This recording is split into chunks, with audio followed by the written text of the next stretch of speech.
And we're back to learning JavaScript. Let me show you how you can add and delete properties from your objects. So we use the example from last time, a user, an object called user, and here we can access its properties using the username, then dot the property name. So user.firstname gives us LeBron. We can also use square brackets here, quotation marks, and then add the name of the property for last name, and this would give us the value James. So this is a second way of accessing the properties of an object. I usually use dot and then the name of the property.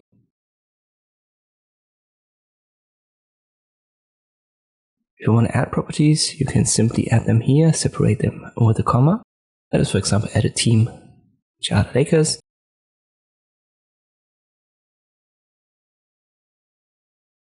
Now I have to change age to team, and we get the Lakers. But sometimes you can't change your objects like this, or you don't want to. And in this case, you can access it in a specific code line, for example, using user, which is the object name, then dot, and add the new name of the property. Then we make that position.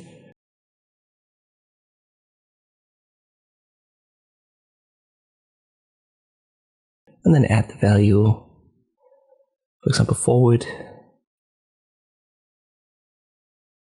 And if I now go to user.position, we'll get the value of forward.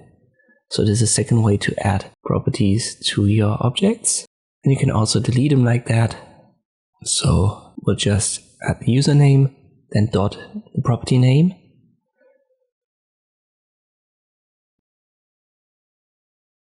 Then directly the semicolon. And before it, we have to add the keyword delete. So delete user.age will delete this property from our object, and if we now try to access it here, user.age, this gives us undefined. So it has completely gotten rid of age and the value of 40. And here, by the way, we can also use the second way of writing, so square brackets, quotation marks, and then inside the property name, this would also delete it and leave us with undefined. As I've said, the delete, the keyword, it deletes both, so not just the property, but also its value.